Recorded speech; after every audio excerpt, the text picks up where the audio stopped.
Good morning friends, मेरा नाम अक्षिता सेन है।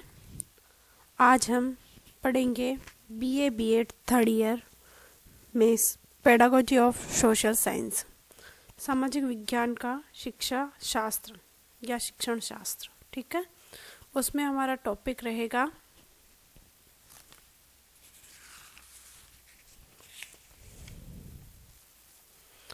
हमारे टॉपिक का नाम रहेगा विद्यालय में प्रमुख सामाजिक विज्ञान अनुशासन, major social science discipline in school, है ना। विद्यालय में प्रमुख सामाजिक विज्ञान का अनुशासन। ठीक है, आज हम इसके बारे में चर्चा करेंगे। विद्यालय या स्कूली पाठ्यक्रम में सामाजिक विज्ञान विषय का औचित्य एवं कारण कहाँ तक स्कूली पाठ्यक्रम में सामाजिक विषय को होना चाहिए। ठीक है, राष्ट्रीय शिक्षा नीति 1986 के अनुसार इसको पाठ्यक्रम में शामिल करने के निम्नलिखित कारण रहे थे। सर्वप्रथम जो सामाजिक विज्ञान को जो पाठ्यक्रम में शामिल किया गया था उसको राष्ट्रीय शिक्षा नीति 1986 के द्वारा सामाजिक विज्ञान को पाठ्यक्रम में शामिल किया गया था। इसके क्या क्या कारण रहे थे, हम इसके कारणों को देख लेते हैं। तो अगर हम इसके कारण देखें तो शैक्षिक कारण, सामाजिक कारण, मनोवैज्ञानिक कारण और दार्शनिक कारण, है ना। तो हम उसमें से सबसे पहले हम जिसका अध्ययन करेंगे वो पहला करेंगे शैक्षिक कारण। शैक्षिक कारण में शिक्षा के सामान्य उद्देश्यों की पूर्ति में सहायक है ना। शैक्षिक कारणों में पहला इसका कारण आता है शिक्षा के सामान्य उद्देश्यों की पूर्ति में सहायक है। यह कहना उचित है कि पाठ्यक्रम में किसी विषय के स्थान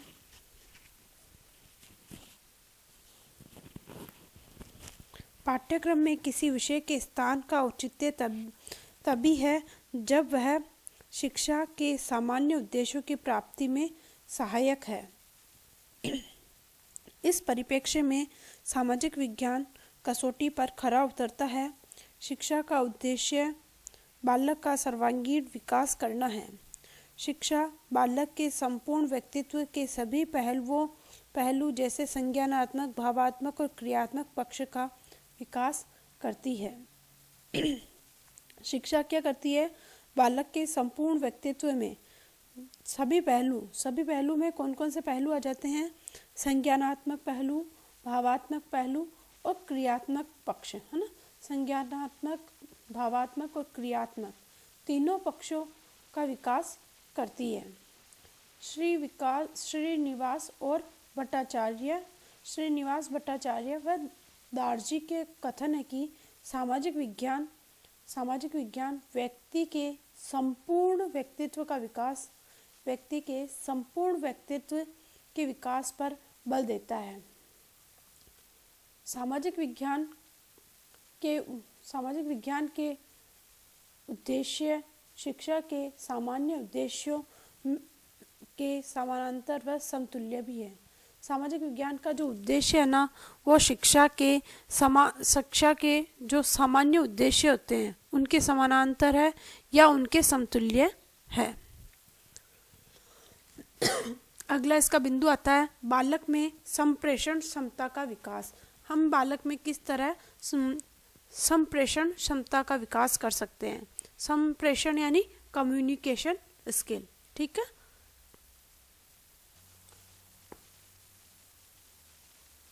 बालक में संप्रेषण क्षमता का विकास हम किस प्रकार से कर सकते हैं, है ना। सामाजिक अध्ययन के माध्यम से अध्ययन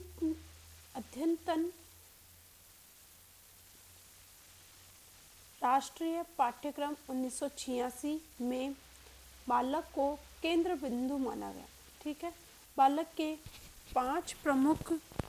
पांच प्रमुख पक्षों की अवधारणा की गई।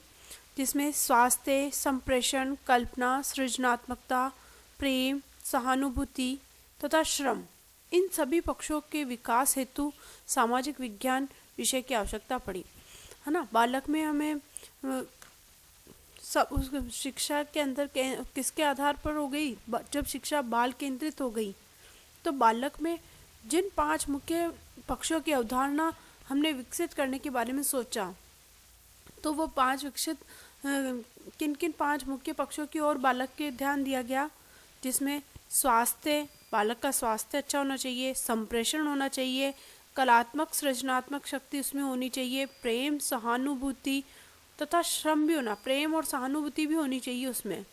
उसके साथ साथ प्रेम और सहानुभूति के करने के साथ साथ वह कैसा होना चाहिए बालक, श्रम करना भी बालक को आना चाहिए। इसके लिए इन सब पक्षों का विकास करने के लिए हमें किसकी आवश्यकता पड़ी, सामाजिक विज्ञान की आवश्यकता पड़ी। शिक्षा मानवीय आवश्यकताओं की पूर्ति में सहायक है। शिक्षा क्या है, मानवीय आवश्यकताओं की पूर्ति में सहायक है।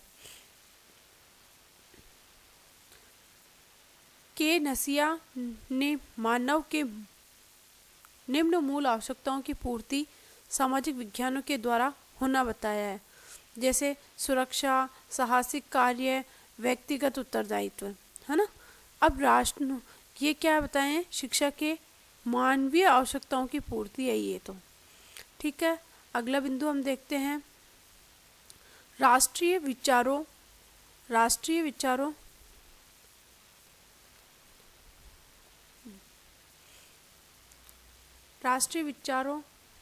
व मूल्यों का समावेश। नवीन पाठ्यक्रम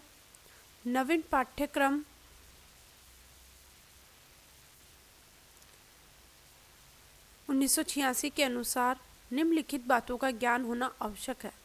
राष्ट्र प्रेम, है ना, राष्ट्र प्रेम तथा भारतीय होने पर गर्व जागृत करना। राष्ट्र प्रेम तथा भारतीय होने पर गर्व जागृत करना, विशेषकर भारतीय स्वतंत्रता संग्राम एवं विभिन्न देश के विभिन्न समुदायों व आंचलों के लोगों के बलिदान की कहानी, है ना। राष्ट्र के प्रति हमारे को प्रेम होना चाहिए, भारतीय होने का हमें गर्व होना चाहिए, विशेषकर भारतीय स्वतंत्रता, है ना, जो 1800 जैसे भारतीय स्वतंत्रता के जितने भी संग्राम, स्वतंत्रता प्राप्ति के लिए जितने भी युद्ध हुए हैं, चाहे वो क्षेत्रीय हो, स्थानीय हो, चाहे वह राज्य स्तर पर हो, चाहे वह पूरे देश के स्तर पर हो। जैसे सबसे बड़ा इसका उदाहरण आता है 1857 की क्रांति, है ना। तो उन सब के प्रति हमारे को क्या होना चाहिए, हमें गर्व होना चाहिए, ठीक है। देश के विभिन्न समुदाय और आंचलों, जितने भी राज्य हैं और जितने भी समुदाय हैं, उन लोगों के बलिदान की कहानी तो हमें पता होनी ही चाहिए। अगला बिंदु देखते हैं इसका दूसरा, भारतीय संस्कृति एवं सांस्कृतिक धरोहर की रक्षा करना। भारतीय संस्कृति एवं हमें सांस्कृतिक धरोहर की हमें रक्षा करनी चाहिए। पर्यावरण सुरक्षा भी होनी चाहिए। राष्ट्रीय एवं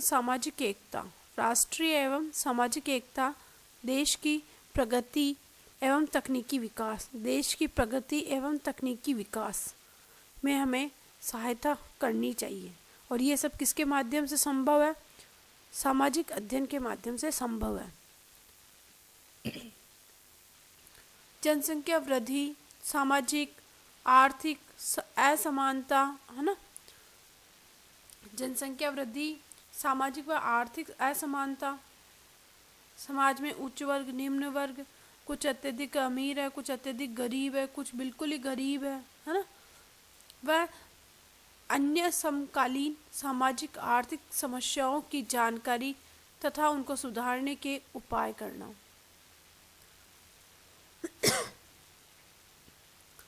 सातवां इसका बिंदु आता है, देश के संविधान का सम्मान एवं नागरिक अधिकारों तथा कर्तव्यों के प्रति जागृति पैदा करना, है ना। देश के संविधान का हमें सम्मान करना चाहिए, नागरिक अधिकारों एवं कर्तव्यों के प्रति हमें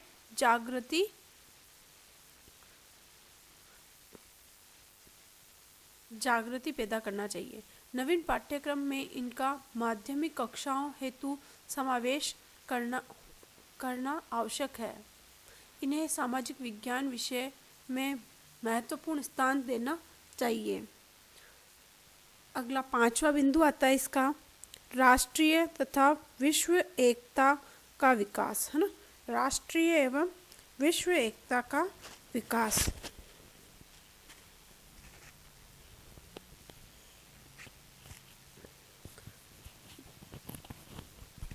कोठारी शिक्षा आयोग के शब्दों में यदि हम बात करें, स्कूल की पूरी अवधि में सामाजिक विज्ञान की पाठ्यचर्या द्वारा राष्ट्रीय एकता और मानवता की एकता पर बल दिया जाता है।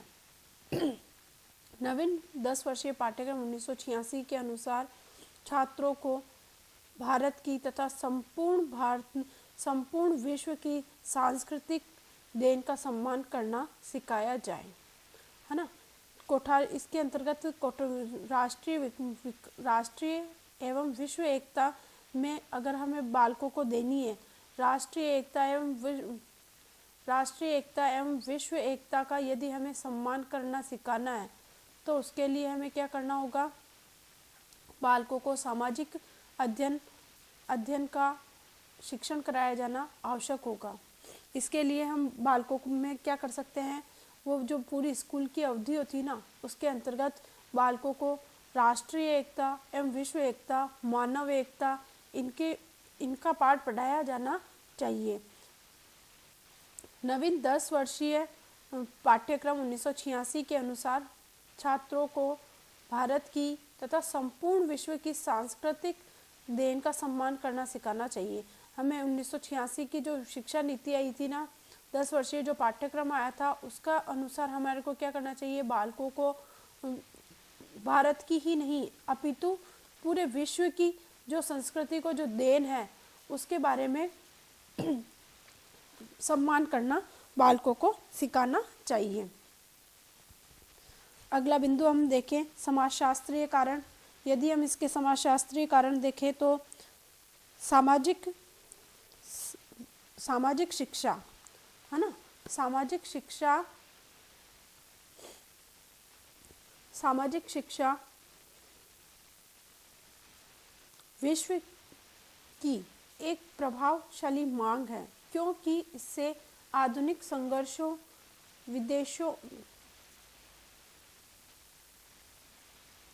संघर्षों एवं कलह का निराकरण किया जा सकता है। वर्तमान में विश्व युद्ध की संभावनाओं से घिरा हुआ है। वर्तमान में विश्व क्या है, युद्ध की संभावना, विश्व युद्ध की ऐसी संभावनाएं आ जाती है, कई बार ऐसे मुद्दे आ जाते हैं, ऐसी समस्याएं उत्पन्न हो जाती है, उसके लिए क्या हो जाता है, विश्व युद्ध तक हो सकता है ना। इन समस्याओं से निजात पाने के लिए मधुर राष्ट्रीय संबंधों की आवश्यकता है। सामाजिक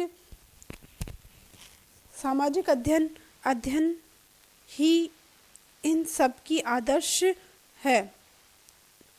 जैसा कि ड्यूवी लिखते हैं, समस्त शिक्षा जाति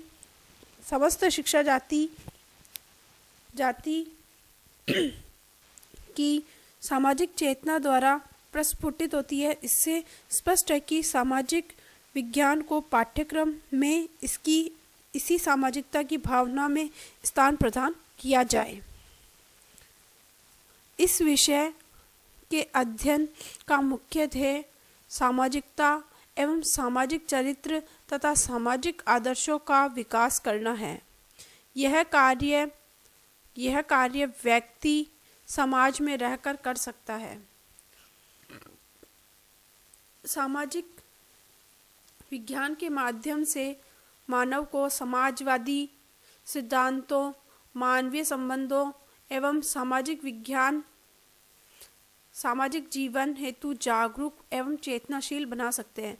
हम सामाजिक विज्ञान के माध्यम से बालक को या जो आने वाली जो पीढ़ी है उन विद्यार्थियों को हम क्या कर सकते हैं, समाजवादी सिद्धांतों से, मानवीय संबंधों से और सामाजिक जीवन के प्रति हम उन्हें जागरूक और चेतनाशील बना सकते हैं। जैसे जैसे राष्ट्र भक्ति मूल्यों, महत्वों तथा मनोभावों को उत्पन्न करने में उत्प्रेरक का कार्य करती है, इसी प्रकार सामाजिक विज्ञान को और प्रादेशिक, राष्ट्रीय एवं अंतर्राष्ट्रीय बनाया जा सकता है, जो कि आधुनिक शिक्षा का मुख्य लक्ष्य है।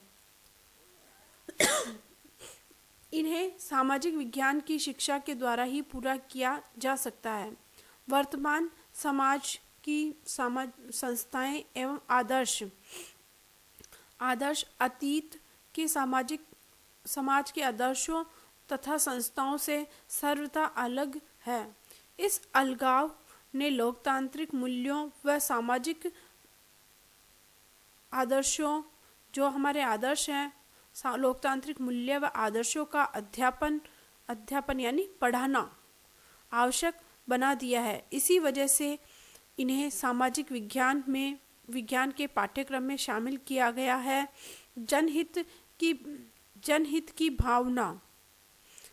की भावना हेतु प्रयास किए जाते हैं।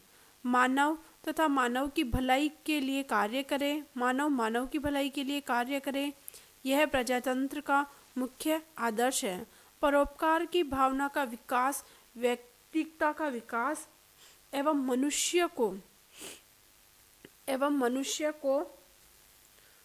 मनुष्य के मस्तिष्क को सामाजिक परिवर्तन तथा समाज की शांति पूर्वक पुनः रचना हेतु तैयार करना।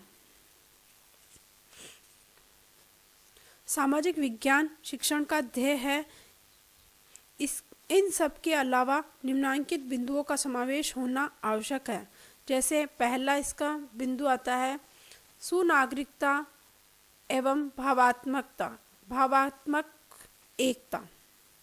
कोठारी शिक्षा आयोग के शब्दों में अच्छी नागरिकता और भावात्मक एकता के विकास के लिए भारत में सामाजिक विज्ञान का प्रभावी कार्यक्रम आवश्यक है। माध्यमिक शिक्षा आयोग 1953 ने इसी प्रकार व्यक्त किया है। शिक्षार्थी को न केवल ज्ञान ही अर्जित करना है, अपितु उन सभी अभिवृत्तियों व मूल्यों का अर्जन करना है जो सफल सामूहिक जीवन तथा नागरिक कार्यकुशलता हेतु अति आवश्यक है। अतः बालकों को प्रजातांत्रिक जीवन शैली के अनुकूल देश का अच्छा भावी नागरिक बनाना है, जिससे राष्ट्रीय प्रेम, समाजवादी समाज, सामाजिक न्याय व धार्मिक सहिष्णुता के मूल्यों व आदर्शों के प्रति निष्ठा हो। अगला बिंदु आता है इसका सामाजिक परिवर्तन की आवश्यकता। अब सामाजिक परिवर्तन की आवश्यकता किस प्रकार पड़ी, आइए हम इसके बारे में चर्चा करते हैं।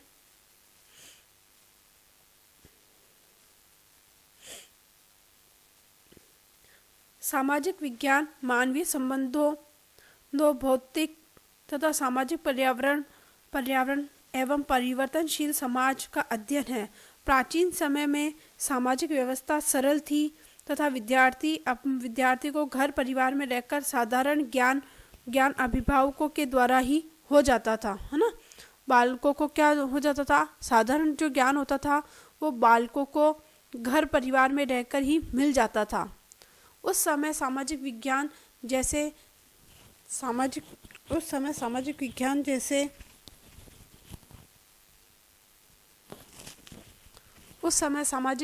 जैसे विषय की आवश्यकता नहीं थी।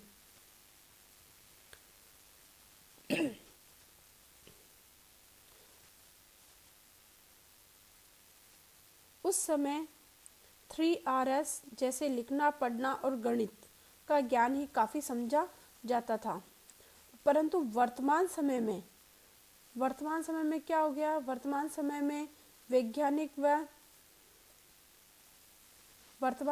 वैज्ञानिक व तकनीकी विकास एवं राष्ट्र के प्रजातांत्रिक सरकार की स्थापना के फलस्वरूप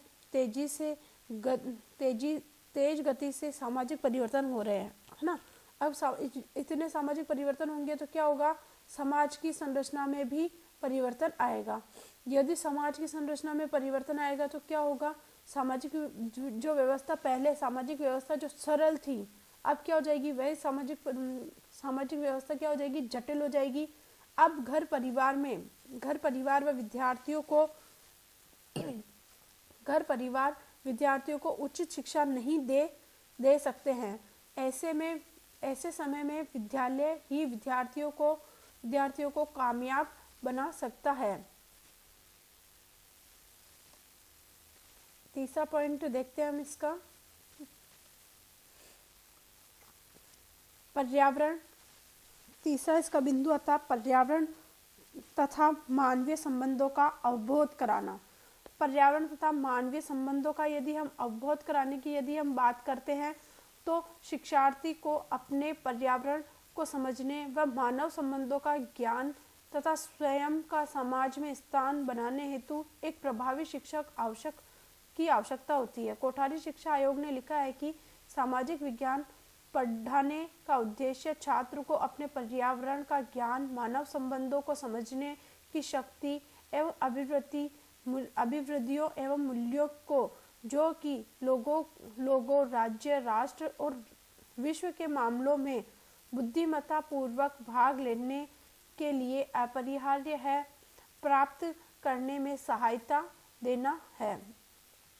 इस संबंध में राष्ट्रीय शिक्षा नीति 1986 में कहा गया है कि पर्यावरण के प्रति जागरूकता पैदा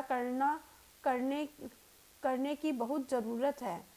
यह जागरूकता बच्चों से लेकर सभी आयु वर्ग के क्षेत्रों में फैलानी चाहिए।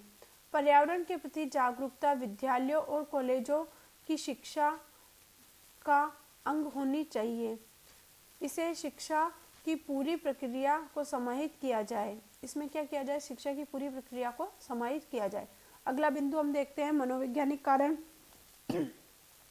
आधुनिक मनोवैज्ञानिकों की मान्यता है कि बालकों के सर्वांगीण विकास में वातावरण का बहुत बड़ा योगदान होता है। वातावरण के अनुसार बालकों की बुद्धि लब्धि को बढ़ाया जा सकता है।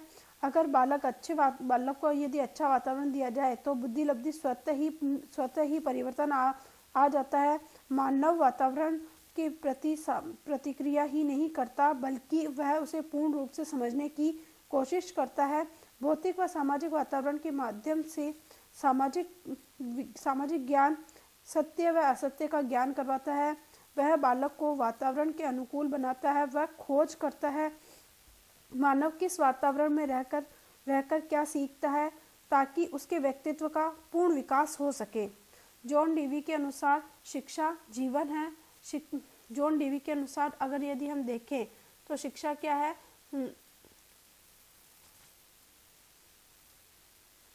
शिक्षा जीवन है। जब शिक्षा जीवन है तो बालक अपने वातावरण की कठिन परिस्थितियों से प्राप्त अनुभवों के माध्यम से कुछ सीखता है। अतः इस प्रकार की ठोस परिस्थितियों का ज्ञान सामाजिक विज्ञान के द्वारा ही दिया जा सकता है। इन स्थितियों के अलावा नागरिकता की बढ़ी हुई जिम्मेदारियों ने सामाजिक विज्ञान को पाठ्यक्रम में महत्वपूर्ण स्थान दिया है। अगर हम छात्र को संतुलित व्यक्तित्व का विकास व उसे आत्मनिर्भर बनाना चाहते हैं तो सामाजिक विज्ञान विषय को देश के विद्यालयों के पाठ्यक्रम में शामिल करना होगा। इसके लिए हमें निम्नलिखित मनोवैज्ञानिक कारणों को जानने की आवश्यकता होगी, जैसा कि प्रशिक्षण को स्थानांतरित करके इसमें क्या आएगा, सामाजिक विज्ञान विषय में सामाजिक विज्ञान संबंधी ज्ञान का प्रशिक्षण के रूप में प्रदान किया जाता है। इस प्रकार का प्रशिक्षण परिस्थिति के अनुसार स्थानांतरित करके प्रदान किया जाता है तथा समस्याओं का निदान किया जाता है। प्रशिक्षण का स्थानांतरण एक मनोवैज्ञानिक तथ्य है। दूसरा बिंदु आता है पर्यावरण का व्यक्तित्व के विकास में महत्व। विद्यार्थियों के लिए भौतिक एवं सामाजिक पर्यावरण को सामाजिक विज्ञान शिक्षण में व्यक्तित्व विकास में महत्वपूर्ण माना जाता है। यह एक मनोवैज्ञानिक तथ्य है। वातावरण के साथ उचित सामंजस्य स्थापित करके व्यक्तित्व का उचित विकास किया जा सकता है। अगला आता है समन्वित पाठ्यक्रम। यदि हम समन्वित पाठ्यक्रम की बात करें तो कोठारी शिक्षा आयोग ने प्राथमिक कक्षाओं के लिए सामाजिक विज्ञान के पाठ्यक्रम को समन्वित रूप से प्रस्तुत करने की अभिशंसा की है, जो ज्ञान की अखंडता एवं विषयों की सह संबंध पर आधारित है। सामाजिक विज्ञान के पाठ्यक्रम निर्माण तथा विषय वस्तु को तैयार करने में यह दृष्टिकोण आधार बनता है। यही दृष्टिकोण आधार बनता है। के एस याज्ञनिक ने कहा है कि इतिहास, भूगोल व प्रशासन पृथक पाठ्यक्रम के स्थान पर एक संगठित पाठ्यक्रम के पक्ष में मुख्य विचार यह है कि ऐसी संगठित पाठ्यक्रम में अध्ययन की इकाइयों अधिक सार्थक तथा व्यवहारिक हो जाती है। अतः सामाजिक विज्ञान का प्रयोजन प्रभावी रूप से सिद्ध होता है। अगला आता है क्रिया द्वारा अधिगम। यदि हम क्रिया द्वारा अधिगम को अगर हम देखें तो क्रिया के द्वारा अधिगम का अर्थ क्या होता है? करके सीखना। करके सीखना एक मनोवैज्ञानिक आधार है। यह क्या है? करके सीखना मनोवैज्ञानिक आधार है। इससे ज्ञान प्रभावी होता है। अगर मनुष्य खुद कोई काम करके सीखेगा तो वह ज्ञान अधिक प्रभावी होगा और अधिक समय के लिए वह स्थायी होगा।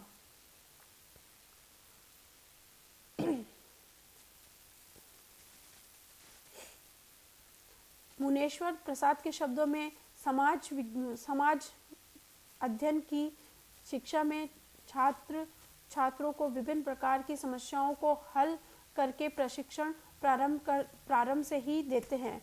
समस्या मूलक कार्यों के द्वारा हम उन बातों का अभ्यास करते हैं जो बालक को भविष्य में जीवन के समस्याओं को हल करने में आत्मनिर्भर हो सके। आत्मनिर्भरता के साथ ही बालक के मन में उत्तरदायित्व की भाव भी जागृत व विकसित हो सकता है। संपूर्ण मनोविज्ञान के अनुसार अधिगम देखें तो यह मनोविज्ञान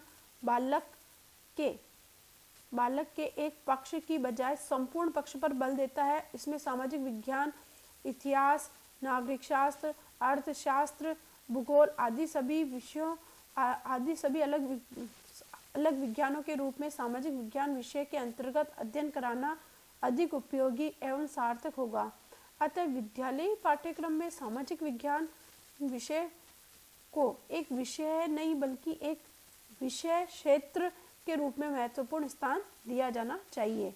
अगला कारक हम देखते हैं दार्शनिक कारक। दार्शनिक कारक यदि हम देखेंगे विद्यालय पाठ्यक्रम में सामाजिक विज्ञान को शामिल करने हेतु निम्नलिखित दार्शनिक कारण बताए जा सकते हैं। पहला आता है मानवता के प्रति प्रेम।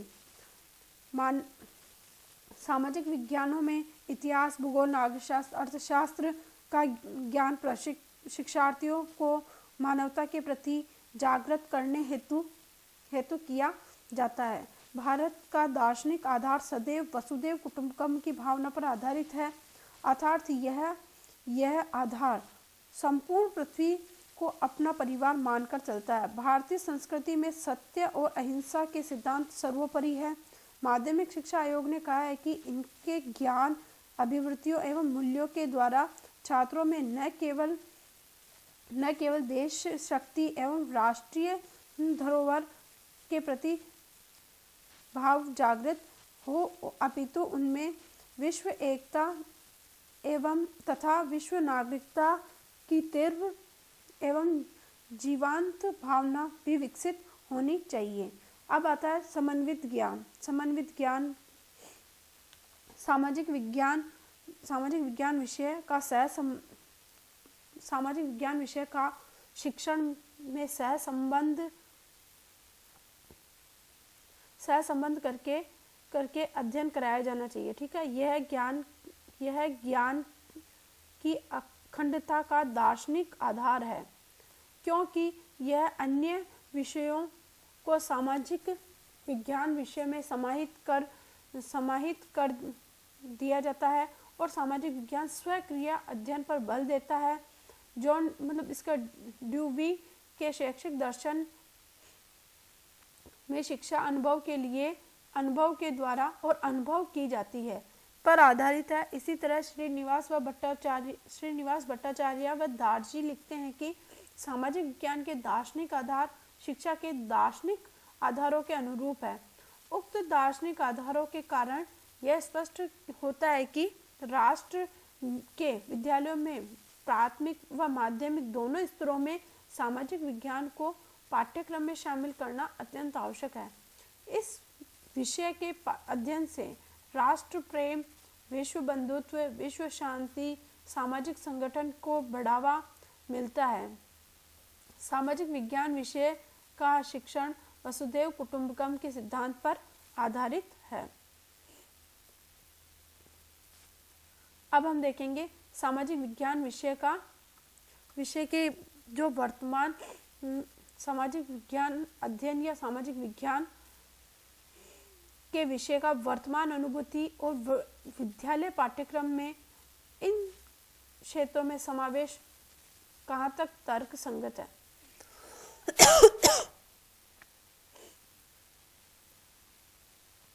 आधुनिक शिक्षा के प्रारंभिक काल में विद्यालय शिक्षा के पाठ्यक्रम में छात्रों को लिखना, पढ़ना और गणित की शिक्षा पर विशेष बल दिया जाता था, जिसका उद्देश्य छात्रों को जीविकोपार्जन के लिए सुयोग्य बनाना था। तदुपरांत विद्यालय शिक्षा पाठ्यक्रम में इतिहास, नागरिक शास्त्र, भूगोल को भी सम्मिलित किया गया, जिसके शिक्षण से सामाजिक उद्देश्यों की प्राप्ति की आशा की गई थी, परंतु इस ओर विशेष ध्यान नहीं दिया गया। बाद में यह अनुभव किया गया कि अलग अलग विषयों का शिक्षण केवल विभिन्न प्रकार के असंबद्ध सूचनाएं प्रदान करता है और उन पर यथेष्ट प्रकाश नहीं डालता है। सामाजिक दशाओं एवं सामाजिक समस्याओं पर सूझ उत्पन्न नहीं करता है। विद्यमान वस्तुओं की दशा में सुधार हेतु इच्छा उत्पन्न नहीं करता है।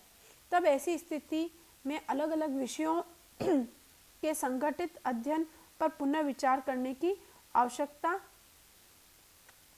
है, जिसका उद्देश्य छात्रों को उनके सामाजिक वातावरण में समायोजित करना है, जिससे उनमें उनके परिवार, समुदाय, राज्य, राष्ट्र सम्मिलित हो सके, ताकि वे इसे समझने में समर्थ हो सके कि किस प्रकार समाज अपने वर्तमान स्वरूप में आया है तथा सामाजिक शक्तियों के स्रोत एवं गतिविधियां जिनके मध्य वे रह रहे हैं की बुद्धिमत्ता पूर्ण व्याख्या कर सके। वह छात्र को खोज करने एवं स्पष्टीकरण करने में सहायक हो सके कि यह समायोजन अतीत में कैसे प्राप्त हो, कैसे स्थान पा सका और किस प्रकार आज पा रहा है। स्वतंत्रता प्राप्ति के उपरांत 1952-53 में माध्यमिक शिक्षा आयोग ने सर्वप्रथम विज्ञान विषय के शिक्षण की ओर ध्यान आकृष्ट करते हुए लिखा कि अलग अलग विषयों जैसे इतिहास, भूगोल, नागरिक शास्त्र और अर्थशास्त्र में पृथक खंडों में पढ़ाने की अपेक्षा सामाजिक विज्ञान को अपने शीर्षक के अंतर्गत सामाजिक वातावरण और मानवीय संबंधों के अध्ययन को केंद्रित करके प्रस्तुत करना मनोवैज्ञानिक रूप से श्रेयस्कर है। इसी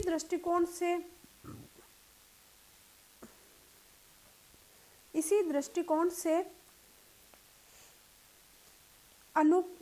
अनुप्रेरित होकर माध्यमिक शिक्षा आयोग ने निम्न माध्यमिक एवं माध्यमिक स्तरों पर इतिहास, भूगोल, नागरिक शास्त्र एवं अर्थशास्त्र के अध्ययन को सामाजिक विज्ञान के विषय के अंतर्गत रखा। इसके औचित्य के संबंध में आयोग ने लिखा है कि इसके माध्यम से छात्रों को न केवल ज्ञान वरन वरन अभिवृत्तियों एवं मूल्यों को प्राप्त करने में समर्थ होंगे, जो सफलतापूर्वक समूह में रहने तथा नागरिक दक्षता के लिए आवश्यक है। वे छात्रों को न केवल राष्ट्रीय देशभक्ति की भावना और राष्ट्रीय विरासत की अनुभूति प्रदान कराने का प्रयास करेंगे, वरन विश्व एकता एवं विश्व नागरिकता की भावना को प्रबल एवं जीवंत करेंगे। आयोग की संस्तुति के आधार पर निम्न माध्यमिक एवं माध्यमिक स्तरों के पाठ्यक्रम में सामाजिक विज्ञान के अध्ययन को सम्मिलित कर लिया गया और विद्यालयों में इसका शिक्षण किया जाने लगा। इस प्रकार भारतीय शिक्षा के क्षेत्र में सामाजिक विज्ञान शब्द नवीन है। इसका सृजन इतिहास, भूगोल, नागरिक शास्त्र एवं अर्थशास्त्र आदि से संबंधित क्षेत्रों का अध्ययन करने के लिए किया गया। इस संबंध में शिक्षा आयोग ने लिखा है कि सामाजिक विज्ञान शिक्षण का उद्देश्य छात्रों को उनके वातावरण का ज्ञान प्राप्त करने, कुछ अभिवृत्तियों एवं मूल्यों तथा मानवीय संबंधों की समझ स्थापित करने में सहायता करने से है, जो समुदाय, राज्य, राष्ट्र और विश्व के मामलों में विवेकपूर्ण भागीदारी के लिए महत्वपूर्ण है।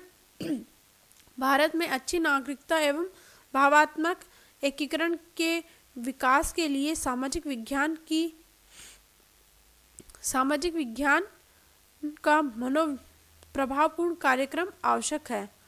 अब हम देखेंगे सामाजिक विज्ञान के शिक्षण से संबंधित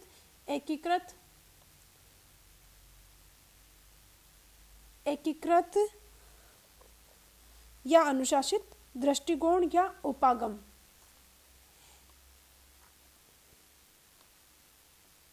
सामाजिक विज्ञान के शिक्षण से संबंधित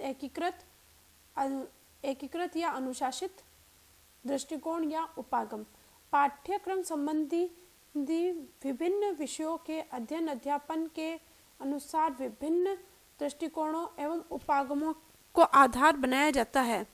इसी संदर्भ में उनकी पाठ्य वस्तुओं का चयन और आयोजन किया जाता है और उन्हें एक स्वतंत्र विषय के अध्ययन के रूप में अथवा दूसरे अन्य विषयों के साथ समन्वित या एकत्रित करके विद्यालय पाठ्यक्रम में स्थान दिया जाता है। आज समस्त भारत में शिक्षा नीति के अनुसार 10+2+3 है ना, 10वीं मतलब इसका अर्थ होता है 10+2, इसका अर्थ होता है 10वीं के बाद 12वीं +3 मतलब BA, जो भी ग्रेजुएशन, BA मतलब जो भी ग्रेजुएशन कोर्स आप करना चाहते हो, है ना। 3 सालों का होता है ना बैचलर डिग्री, जो भी आप जिसमें भी लेना चाहते हो की शैक्षिक संरचना अपनाई जा रही है। माध्यमिक शिक्षा आयोग 1952-53 की संस्तुति के आधार पर निम्न माध्यमिक एवं माध्यमिक स्तर पर इतिहास, भूगोल, नागरिक शास्त्र तथा अर्थशास्त्र के विषयों को सामाजिक अध्ययन एवं सामाजिक विज्ञान के शीर्षक के अंतर्गत समेकित कर लिया गया था और इनका तदनुसार उनका शिक्षण किया जाने लगा। उसके पश्चात क्या होता है 1964 और 1964 से 66 में शिक्षा आयोग ने इतिहास, भूगोल, नागरिक शास्त्र, अर्थशास्त्र आदि विषयों को सामाजिक विज्ञान शीर्षक के अंतर्गत समेकित रूप से अध्ययन को तो स्वीकार किया गया, परंतु सामाजिक अध्ययन एवं सामाजिक विज्ञान में समेकित विषयों को स्वतंत्र अनुशासन को बनाए रखने की संस्तुति की। यथा सामाजिक अध्ययन की पाठ्य वस्तु भिन्न भिन्न तरीके से और संगठित उपागम दोनों से संगठित की जा सकती है, जो ज्ञान की एकीकृत करने के लिए अन्वेषण करते हैं और इतिहास, भूगोल, नागरिक शास्त्र और अर्थशास्त्र अलग अलग विषयों के द्वारा कौशल प्रदान करते हैं और परंपरागत विधि जिनके अनुसार ये अलग अलग विषय के अनुशासन माने जाते हैं। संतुलित पाठ्यक्रम में वे अपना स्थान रखते हैं। इस प्रकार 10+2+3 है ना कि शैक्षिक संरचना है ना। शैक्षिक संरचना में कक्षा 10 सभी छात्रों के लिए सामाजिक अध्ययन के आवश्यक प्रत्ययों को अपने अपने अनुशासन विषय में रखकर अध्ययन कराने की समन्वित नीति का अनुसरण किया जा रहा है ना। इसका अर्थ आप समझ रहे होंगे कि 10+2 का अर्थ आपको 10+2 का अर्थ होता है 10वीं है ना। 10+2 10वीं के बाद 11वीं 12वीं, ठीक है, +3 उसके बाद में जो भी आप जिस भी सब्जेक्ट में आप ग्रेजुएशन की डिग्री चाहते हैं वह है ना। इसका देखिए आप लोगों को पता ही होगा कि 10वीं तक क्या आता है, सामाजिक विज्ञान एक विषय के रूप में आता है, पूरे सबके चलता है वो है ना। फिर उसके बाद में जब 11th क्लास में जब आते हो, 11वीं में जब आप आते हो है ना 2+3, तो 11वीं में आप अपना जिस सब्जेक्ट में आपकी अधिक रुचि है वह सब्जेक्ट आप लेते हो, ठीक है। फिर उसी सब्जेक्ट में आप ग्रेजुएशन की डिग्री प्राप्त करते हो, ठीक है। अब आइए इसको हम इसकी सूची को समझ लेते हैं। निम्न माध्यमिक स्तर लोअर सेकेंडरी लेवल कक्षा 6, 7, 8 इसे उच्च प्राथमिक भी कह सकते हो आप है ना। में सामाजिक विज्ञान का जो पेपर होगा वो 100 नंबर का होगा। प्रथम प्रश्न पत्र भूगोल का होता है। द्वितीय प्रश्न पत्र हाँ आपने लोगों ने देखा होगा कि भूगोल सबसे ज़्यादा आती है, फिर इतिहास और नागरिक शास्त्र आती है ना। ये 50-50 नंबर के होते हैं, 30 और 20। इसी इतिहास का 30 नंबर का आएगा, नागरिक शास्त्र का 20 नंबर से आएगा। माध्यमिक स्तर सेकेंडरी लेवल 9वीं 10वीं, ठीक है, में सामाजिक विज्ञान का जो पेपर आएगा उसमें सामाजिक विज्ञान 2 प्रश्न पत्रों में होता है, प्रथम प्रश्न पत्र और द्वितीय प्रश्न पत्र। प्रथम प्रश्न पत्र में आएगा ऐतिहासिक एवं सांस्कृतिक विरासत जो इतिहास से संबंधित है 30 नंबर की। सामाजिक एवं नागरिक जीवन नागरिक शास्त्र से संबंधित आएगा, यह 20 नंबर की आती है, ठीक है।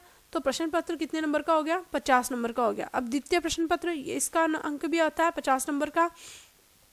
पर्यावरणीय स्वरूप एवं मानव विकास इसमें आता है भूगोल 30 नंबर की। आर्थिक विकास एवं जनजीवन ये आता है 20 नंबर का। तो ये टोटल कितने नंबर का हो जाता है, 50 नंबर का। और 50-50 100 माध्यमिक स्तर पर भी कितने नंबर का आएगा पेपर, 100 नंबर का आएगा। इस संदर्भ में यह धारणा प्रचलन में है कि सामाजिक विज्ञान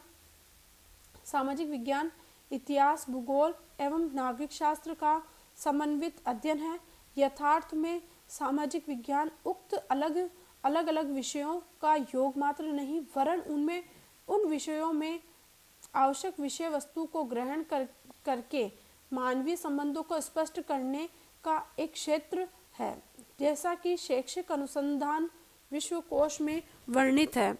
यह किसी को भी यह नहीं सोचना चाहिए कि सामाजिक विज्ञान इतिहास भूगोल एवं नागरिक शास्त्र का गणितीय योग अथवा सम्मिश्रण मात्र है। निश्चय ही यह इससे पर्याप्त सामग्री प्राप्त करता है, परंतु केवल उनके अतीत की घटनाओं को पृथ्वी की सतह के केवल उन दृश्यों एवं संगठन के उन विचारों को ग्रहण करता है जो वर्तमान और दैनिक जीवन से स्पष्ट अनुरेख और असाधारण संबंध रखते हैं। सावधानी पूर्वक अभिलेखित होना चाहिए कि सामाजिक अध्ययन या सामाजिक विकास का क्षेत्र व्यक्त करता है, न कि एक विषय को और दृढ़ता से एक विशेष प्रकार से संगठन या व्यवस्था को व्यक्त नहीं करता है। अब यदि हम अधिकारी के अंतःस्तर पाठ्यक्रम में अगर हम इसका अनिवार्य रूप से सामाजिक अध्ययन का स्थान देखें तो क्या आएगा इसके अंतर्गत, विद्यालय सामाजिक अध्ययन को विद्यालय पाठ्यक्रम में अधिकारी के अंतःस्तर विषय के रूप में स्थान दिए जाने के पूर्व उल्लिखित कारण तो है ही सही, अपितु निम्नलिखित कारण भी विशेष है। इसमें आएगा सबसे पहला कारण अधिगमकर्ता का सामाजिकरण होना। अधिगमकर्ता कौन होगा, पढ़ने वाला, लर्नर है ना। अधिगम वातावरण के प्रति उपयुक्त प्रतिक्रिया को अपनाने की प्रक्रिया है तथा सामाजिकरण सामाजिक मानदंडों, मूल्यों एवं समाज सम्मत व्यवहार को सीखने की प्रक्रिया है। शिक्षा का लक्ष्य शिक्षार्थी या अधिगमकर्ता का सामाजिकरण करना है। इस दृष्टि से सामाजिकरण के लक्ष्य की पूर्ति में जितना योगदान सामाजिक अध्ययन का होता है उतना अन्य किसी विषय का नहीं होता, क्योंकि हेमिंग के अनुसार सामाजिक अध्ययन वस्तुतः प्रकृति के समन्वित व समन्वयकारी होने के कारण सम्मिलित रूप से आत्म चेतना, पर्यावरण की चेतना तथा स्वयं से बढ़कर किसी कार्य में सहभागी होने की चेतना होती है। यह चेतना सामाजिकरण की प्रक्रिया का द्योतक है। अतः शिक्षा के मूल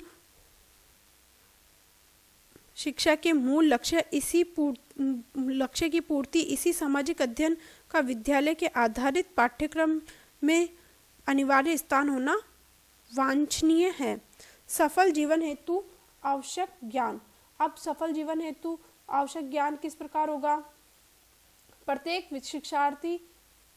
शिक्षार्थी को सफल जीवन यापन हेतु सामाजिक विज्ञान का आवश्यक व न्यूनतम व्यवहारिक ज्ञान होना अपेक्षित है। अधिकांश छात्रों के लिए प्राथमिक व उच्च प्राथमिक स्तर अथवा माध्यमिक स्तर पर शिक्षा अंतिम होती है, जिसके बाद वे विद्यालय छोड़कर जीविका उपार्जन करने लगते हैं। सामाजिक विज्ञान के क्षेत्र में ज्ञान का विस्फोट के कारण निरंतर बढ़ती जा रही है, जिनका अध्ययन प्रत्येक कक्षा स्तर पर सीमित उपलब्ध समय में किया जाना होता है। अतः प्रत्येक शिक्षा स्तर पर शिक्षार्थी को इन सामाजिक अध्ययन को अनिवार्य स्थान दिया गया है। अमीर चंद जैन के शब्दों में यदि हम देखें कि सामाजिक विज्ञान सभी विज्ञानों के नवीनतम और व्यवहारिक तथ्यों को स्पष्ट करता हुआ अच्छे जीवन यापन की योग्यता उत्पन्न करता है। अगला बिंदु हम देखें कि देश की धरोहर के प्रति निष्ठा एवं सामाजिक परिवर्तन हेतु प्रेरणा विकसित करना। एनसीईआरटी ने 1975 के 10 वर्षीय स्कूली पाठ्यक्रम में सामाजिक अध्ययन के संदर्भ में यह कहा है कि सामाजिक विज्ञान का शिक्षण बालकों में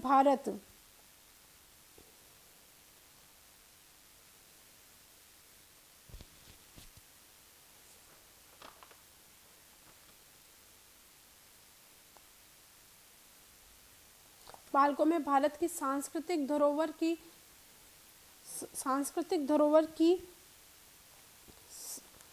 हेतु सहायक होना चाहिए, जिन्हें सामाजिक परिवर्तन के संदर्भ में अवांछनीय व पुरातन की बातों को समझकर उनके निराकरण हेतु प्रेरित करना चाहिए। कोठारी शिक्षा आयोग ने कहा है कि यदि बिना किसी हिंसात्मक क्रांति के बड़े पैमाने पर यह परिवर्तन करना हो तो केवल एक ही साधक है जिसका प्रयोग किया जा सकता है, वह है शिक्षा। सामाजिक अध्ययन का पाठ्यक्रम का आधिकारिक कोर विषय इस उद्देश्य की पूर्ति में प्रयास किया है। चौथा बिंदु आता है इसका समसामयिक समस्याओं का ज्ञान। नवीन राष्ट्रीय पाठ्यक्रम में इसी तथ्य को प्रकट किया गया है। सामाजिक विज्ञान विषय में इतिहास, भूगोल, नागरिक शास्त्र, अर्थशास्त्र तथा समसामयिक समस्याओं को समेकित करना। इस दृष्टि से समेकित करने की जरूरत है कि समकालीन भारत के छात्रों की समझ गहरी हो सके।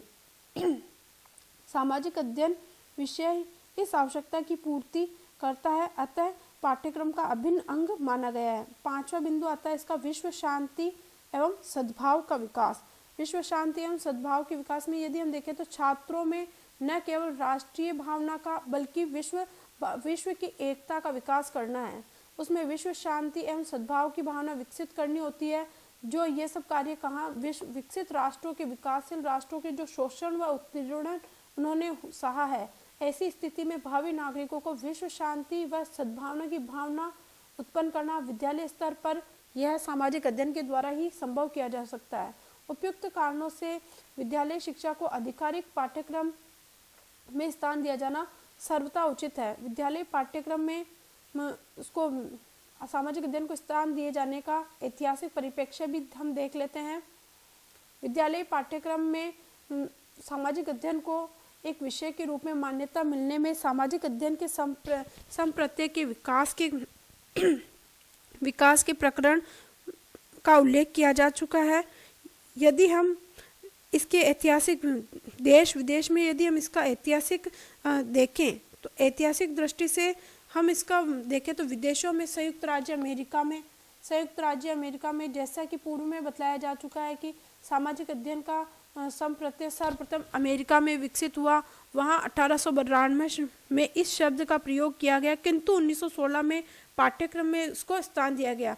इसका शब्द का सबसे पहले प्रयोग तो कब हो गया था? 1892 में हो गया था, परंतु 1916 में इसको पाठ्यक्रम में स्थान दिया गया, जिसके अंतर्गत जनतांत्रिक, आर्थिक व राजनीतिक समस्याओं को सम्मिलित किया गया। ठीक है, 1930 से 1940 की अवधि में इसे सामाजिक, आर्थिक व सांस्कृतिक पक्षों पर बल दिया गया। छात्रों की व्यक्तिगत आवश्यकताओं व समसामयिक घटनाओं को इसमें सम्मिलित किया गया। फिर 1950 से 1960 तक सामाजिक ज्ञान को पाठ्यक्रम विकसित किया जाता रहा। इसके बाद में इसका अध्ययन आरंभ हुआ, जिससे कि ज्ञान के साथ साथ इसमें कौशल को भी महत्व दिया जाने लगा। फिर आता है इंग्लैंड की बात आती है।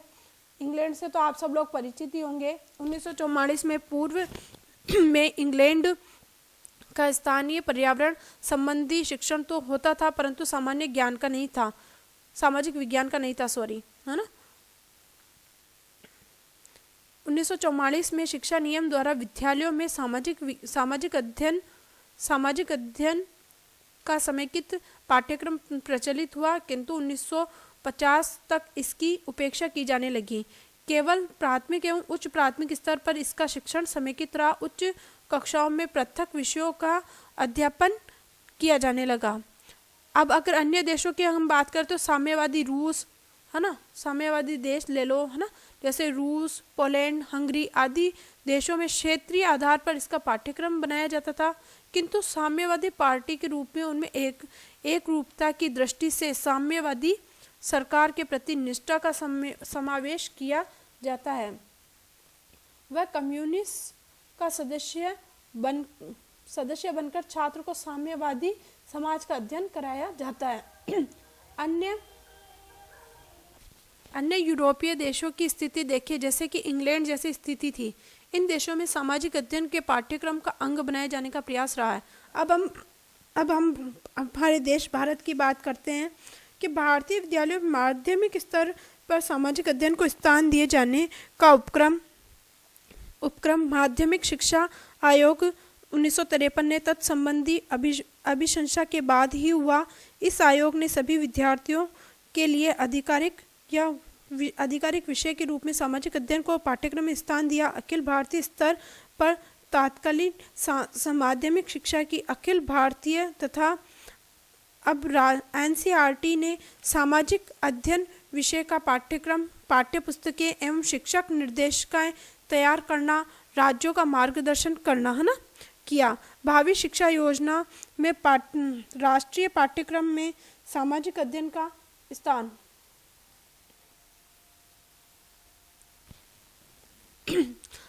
सामाजिक अध्ययन के पाठ्यक्रम का विवेचन करते समय एनसीईआरटी ने 20 जनवरी 1986 को प्रकाशित national curriculum for primary and secondary education A framework, है ना, का उल्लेख किया जा चुका है। देशव्यापी विचार विमर्श करने के पश्चात भावी शिक्षा योजना विषय के रूप में इसे स्थान दिया गया। विभिन्न शिक्षा स्तरों पर इसकी स्थिति तथा मूल्य भार निम्नांकित रखा गया। जैसे पहली से प्राथमिक स्तर मतलब पहली से 5वीं तक इसको पर्यावरण अध्ययन माना जाता है, 15% इसका वेटेज है ना, मूल्य भार यानी वेटेज है।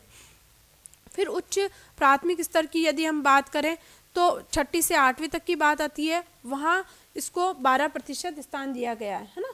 फिर माध्यमिक स्तर की यदि बात आएगी तो माध्यमिक स्तर पर क्या होगा, माध्यमिक स्तर पर 9वीं 10वीं सामाजिक अध्ययन होगा, है ना।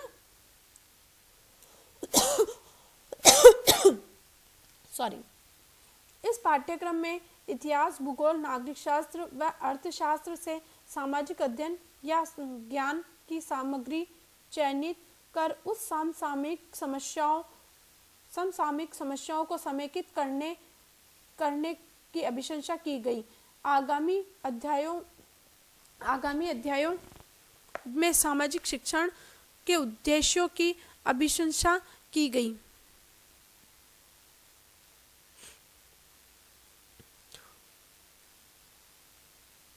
अब हम इसका उपसंहार देख लेते हैं। देश की भावी शिक्षा योजना के विद्यालय पाठ्यक्रम में सामाजिक विज्ञान अथवा अध्ययन को अनिवार्य विषय के में स्थान देना सर्वथा उचित है, जिसके पक्ष में दिए गए तर्क देश एवं विदेश में परिवर्तित परिस्थितियों के संदर्भ में महत्वपूर्ण है। यदि इस विषय की सही संप्रत्यय की दृष्टि से रखते हुए इसके पाठ्यक्रम एवं पाठ्य पुस्तक